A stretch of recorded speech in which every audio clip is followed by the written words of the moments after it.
Hey everybody, this is the part in the challenge where a few people have asked me about water retention, and so I thought I would do a video on why water retention occurs.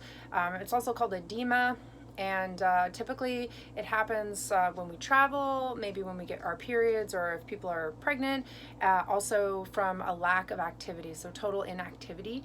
But it can also be a symptom of severe conditions like kidney disease or heart failure. So if you're experiencing water retention and you do all of the natural things that you can think of or have been instructed to do and you still have water retention, you should speak to your PCP or your MD, your general practitioner, whatever you call it.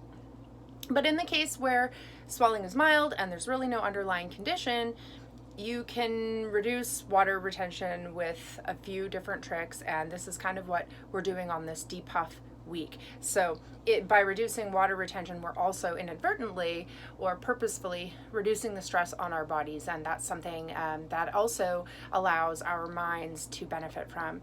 The first thing that you can do is eat less salt. Obviously, salt binds to water in your body and maintains balance of fluids inside and outside of the cells. If you eat food that's got a lot of salt in it, or a lot of processed foods, which we're also avoiding during this week, your body could start to retain water, and they're actually the biggest dietary source of sodium that we have. So omitting processed foods for this week is going to help with water retention. There's a lot of study that shows increased sodium also increases water in the body.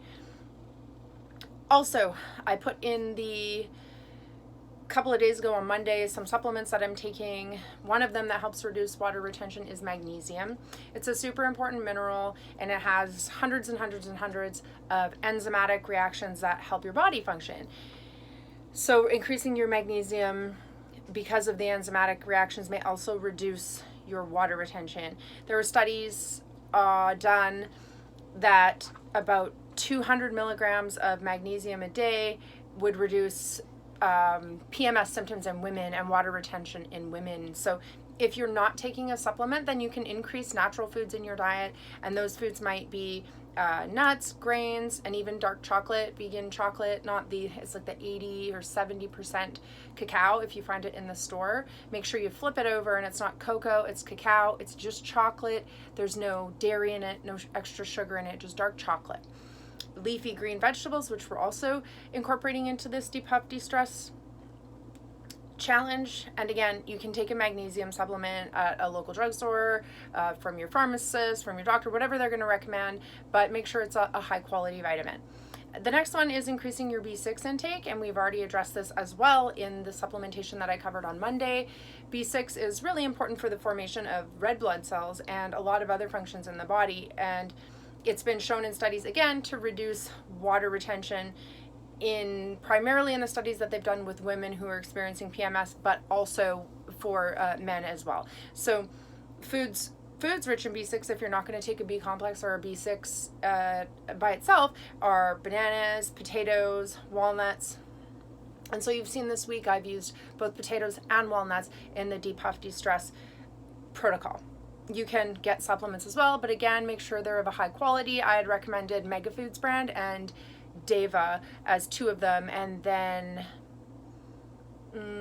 Now vitamins, which are a little bit cheaper, but they still are, I think, in the top 5 of supplements as rated online. Then you're going to want to try to increase food with potassium in it. So potassium works with sending electrical signals in the body and also helps you with your heart health. It reduces water retention in a couple of ways. So it can decrease sodium levels, and then it can increase urine production. And so you're actually flushing the body by eating foods that are high in potassium. Again, I do take a potassium supplement from time to time. I'm not taking it this week, but you can eat foods like bananas, avocados, and tomatoes. And then you've seen this week that I've incorporated a lot of avocados, and you've seen that I've incorporated like pico de gallo, tomatoes, and salads. So those are great foods to reduce water retention. If you want to find out more about it, you can either DM me or look up foods high in potassium. Another thing that you can try to take, and this is something I took for bikini contest, is dandelion root as a supplement. It's a natural diuretic, much like the asparagus that I've been including in the program. And so with the natural diuretic, it's going to increase the fluid output. It's going to make you pee more often.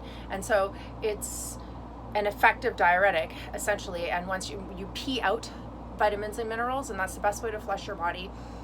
So anyways, natural dandelion, look for it in supplementation. You can also find dandelion tea. There are also a lot of other benefits, and you can also use like a dandelion extract or a tincture. Your choice. If you have any questions about it, ask me.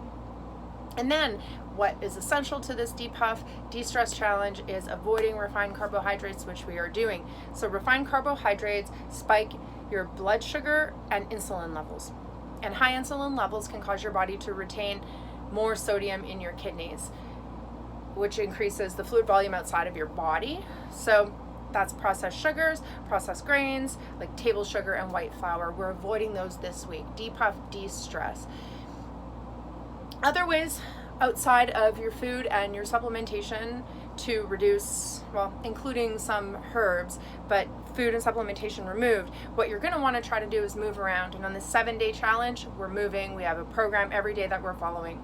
Drink more water. The 7-day challenge, we've got a protocol to drink 3 to 4 liters of water per day. Horsetail is a great diuretic type supplement you might want to look up. Just make sure it's from a great source. Parsley, you want to add that to your food, go ahead. You can also take it as a supplement. Hibiscus, which is made in a tincture or a tea, not the syrups, that's refined sugar. You can use that as well to try your best to reduce water retention.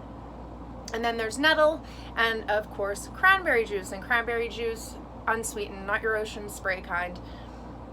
Those are some more options for you. So the bottom line here is the diet that we're on, the fluid intake that we're on, the supplementation protocol, and the exercise protocol should help you reduce your water retention, and it'll have you feeling a lot better. If after this week you're still suffering from water retention, you can DM me if you want to go through your own training protocol and see if maybe there's something we can do together, or at least see your PCP or your GP or your MD, because you could have another underlying issue. If you have any more questions about water retention, let me know. You can email me or DM me or comment on this post. Have a great day.